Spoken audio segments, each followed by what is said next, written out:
आपको बंदरों में जाना पड़ेगा, कारागार में जाना पड़ेगा।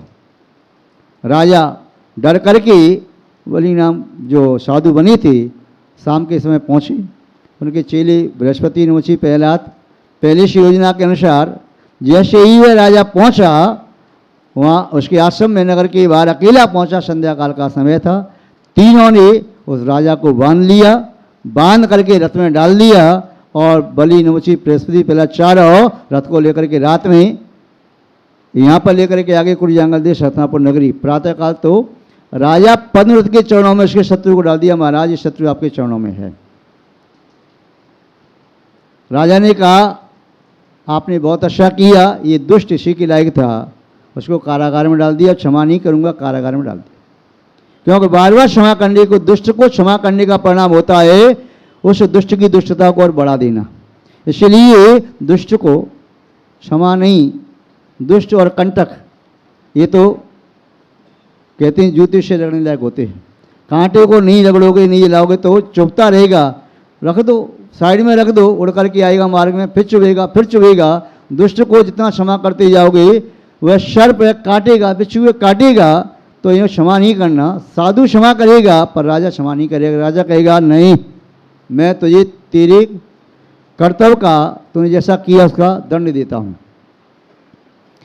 और उसको दंड दे करके बलि से पूछा आपका पुरस्कार, आपने ये बड़ा काम किया है। महाराज पुरस्कार क्या, बस आपकी कृपा दृष्टि। फिर भी बलि कहता है हंसते मुस्कुराते कुटिलता के साथ, महाराज यदि आपका ऐसा ही आग्रह है तो कुछ नहीं, थोड़ा सा क्या रहने दो महाराज जी, रहने दो। अरे कहिए ना क्या बात है महाराज, थोड़ा सा मन में ऐसी बात आ गई थी, बाल बुद्धि है इसलिए ऐसा मन में आ गया, कहिए क्या। महाराज यदि आप देना चाहते हैं तो 7 दिन का राज दे दीजिए, सिंहासन पर बैठने की इच्छा है, कैसा लगता है बैठ करके।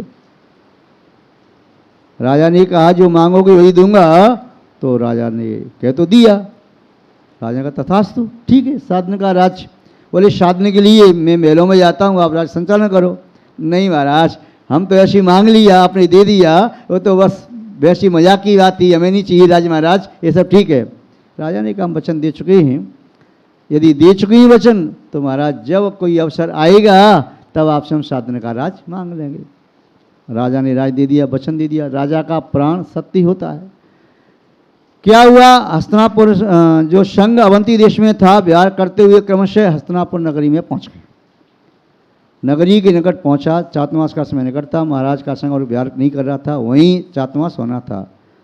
बलि ने सोचा ये तो वही मुनि महाराज हैं, यदि किसी के माध्यम से, महाराज तो नहीं कहेंगे, शावक ने कह दिया कि चारों मंत्री ये हैं जिन्होंने मुनि पर अवसर किया था, राजा हमें घानी में पिलवा देगा, जिंदा मर जमीन में गड़वा देगा।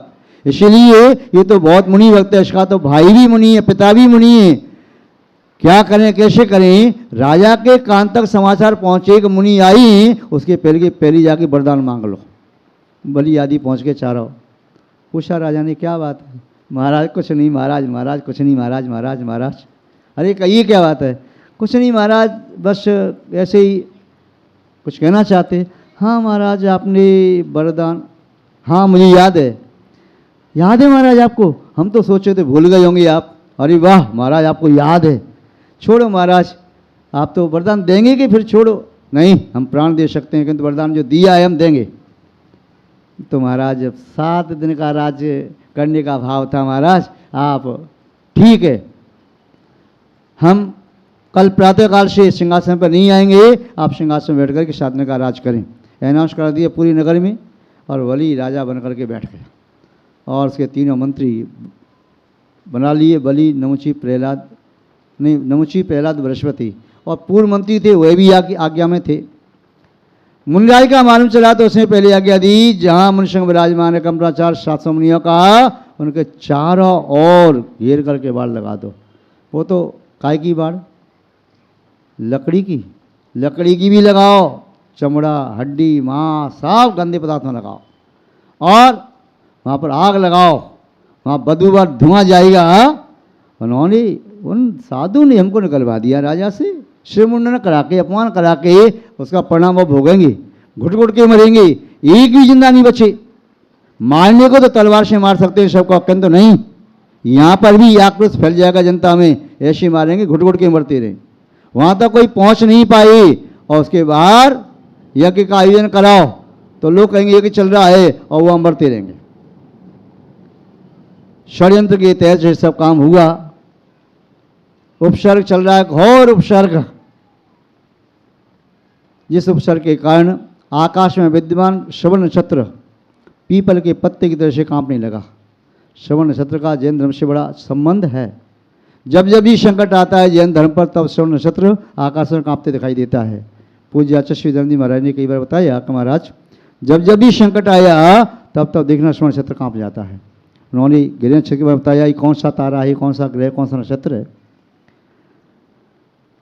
उस समय मिथिला नगरी के निकट शार चंद्र आचार्य रात्रि में पर्वत पर तपस्या कर रहे थे।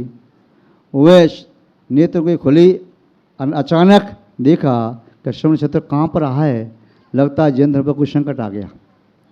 उन्होंने अपनी अवधि ज्ञान से जाना तो लगा कि हस्तिनापुर नगरी में 700 मुनि पर घोर उपसर्ग हो रहा है। अवधि ज्ञानी मुनिराज कमलाचार्य आदि 700 मुनियों पर उपसर्ग हो रहा है। कैसे दूर किया जाए? बलि नाम का वह दुष्ट मंत्री उपसर्ग कर रहा है, षड्यंत्र रच के कर रहा है। तभी उनके मुंह से निकला था हाय। हाय शब्द निकला, पास में सोता हुआ पुष्प क्षुल्लक वह जाग गया। गुरु के मुख से हाय शब्द निकला, क्या पीड़ा है, क्या कष्ट है महाराज को? उसकी आंखों में आंसू आ गए। महाराज आपको क्या कष्ट है, क्या क्या पीड़ा, क्या वेदना, मैं आपकी क्या सेवा करूं? उन्होंने कहा पुष्पदंत मुझे पीड़ा ये है, शरीर को पीड़ा नहीं, आत्मा को पीड़ा है। हस्तिनापुर नगरी में 700 मुनियों पर उपसर्ग हो रहा है, कमलाचार्य आदि साधुओं पर। जिस नगरी में शांत कुंतल आदिनाथ तीनों ने जन्म लिया, कई चक्रवर्तियों ने जन्म लिया, जहाँ से मोक्ष प्राप्त किया, उस नगरी से महापद्म राजा मुनि विष्णु कुमार मुनि, ऐसी नगरी में आज 700 मुनियों पर ऐसा उपसर्ग जो कभी सुना नहीं। कहने लगा गुरुदेव मेरे लिए क्या आदेश है? पुष्पदंत तुमने अभी विद्याओं का त्याग नहीं किया, तुम क्षुल्लक हो, तुम्हारे पास विद्याएं हैं, आकाशगामी विद्या है। अभी इसी समय आप जाओ और धरणी तल पर्वत पर विष्णु कुमार मुनि तपस्या कर रहे हैं, उनके पास जाकर निवेदन करो, ये अवसर को दूर करेंगे, उन्हें विक्रिया रिद्धि हो गई है। रात्रि में छुलक जाता है। महाराज के पास पहुंचा, धरणी तल पर्वत पर गुफा में ध्यान कर रहे विष्णु कुमार मुनिराज। ऐसा लग रहा है जैसे केवल ज्ञान प्राप्त करने वाले हैं। बहुत प्रशस्त मुद्रा है। कैसे कहीं गुरु महाराज का आदेश है कि उनसे निवेदन करो, उपसर्ग वही दूर करेंगे। निवेदन नवस्तु किया, नवस्तु भगवान, नवस्तु भगवान, नवस्तु भगवान, पूजा अर्चना की। महाराज का ध्यान भंग हुआ। पूछा कि इस समय मतलब आप रात में कैसे यहाँ पर? निवेदन किया महाराज मैं गुरु के आदेश से आया हूँ और बहुत घोर उपसर्ग हो रहा है हस्तिनापुर नगरी में 700 मुनियों के ऊपर। उन्होंने भी कहा हाय ऐसा घोर उपसर्ग, ओहो मैं क्या कर सकता हूँ? गुरुदेव ने आज्ञा दी है, इसलिए मैं यहाँ पर आया। आपको विक्रिया रिद्धि प्राप्त हो गई है। मुझे विक्रिया रिद्धि? मैं तो कोई बहुत बड़ा तपस्वी नहीं, सामान्य साधक हूँ। नहीं महाराज आपको है, मेरे गुरुदेव ने कहा है। उन्होंने कहा अच्छा। परीक्षा के लिए अपना हाथ बढ़ाया तो गुफा के बाहर बहुत दूर तक चला गया। निस्संदेह विक्रिया रिद्धि मेरे पास है और 700 मुनियों पर उपसर्ग हो रहा है। मैं उस उपसर्ग को यहाँ से दूर कर सकता हूँ, यहाँ से हाथ बढ़ा के 700 मुनियों को उठा के रख सकता हूँ, किंतु मुनि अवस्था में ऐसा करना ठीक नहीं। और बलि ने छल किया है, मुनि छल नहीं कर सकते। वहाँ जाके समझाना चाहिए कैसे उपसर्ग को दूर करूँ। उन्होंने कहा, क्षुल्लक ने, गुरुदेव ने कहा है आपका मोक्ष सुनिश्चित है, आप मोक्ष प्राप्त करेंगे। उन्होंने अपनी अवधि ज्ञान से जाना है, किंतु अभी आपको उसको दूर करने के लिए जाना है। पद से नीचे आए और हस्तिनापुर नगरी पहुँचे। जन्मभूमि है। भाई को जाकर के रात्रि में डांटा, पिता का यही तूने कहने में कर्तव्य निभाया। पिता ने जिससे जो वचन दिया पिता को वही निभा रहा है, मुनियों को शक करवा रहा है, राजा होते हुए भी चरणों में गिर गए पद्मरथ। भगवान क्षमा करो, मैं वचनबद्ध हूँ, मैं कुछ कर नहीं सकता, आप ही रक्षा करो प्रभु, आप ही रक्षा करो।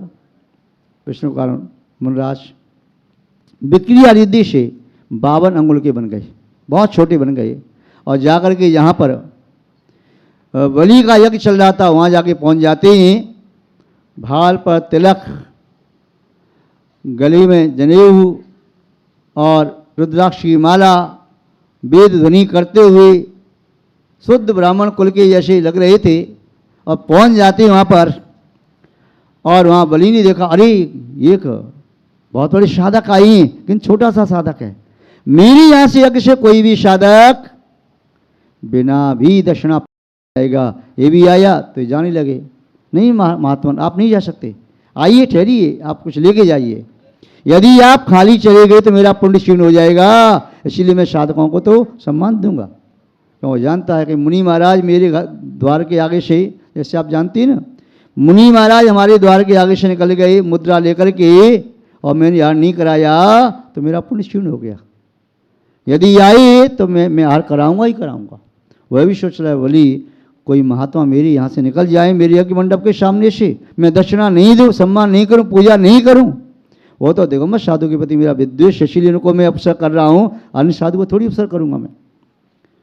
विष्णु कुमार पहुँचे, कहा हाँ बस क्या कहना चाहते हो महात्मा, आप पधारिए, मेरा पुण्य का उदय सौभाग्य, कहिए मैं आपकी क्या सेवा करूं। आप कुछ मांगना चाहो तो मांग लीजिए, मैं कृत हो जाऊंगा, धन्य हो जाऊंगा।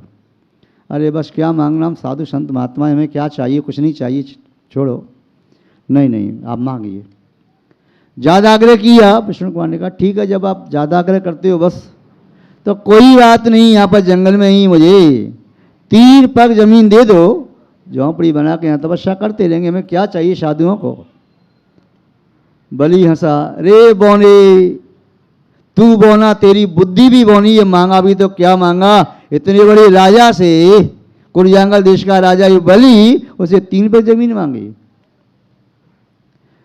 कहने लगा अट्टहास करते उपवास करते हुए, ए बोने महात्मा, झोंपड़ी बनाना ना तो ऊंची बना ली ना, 3 पग में बनेगी क्या, झुकूंगा मैं आपके पास आऊंगा तो मेरी तो कमर टूट जाएगी।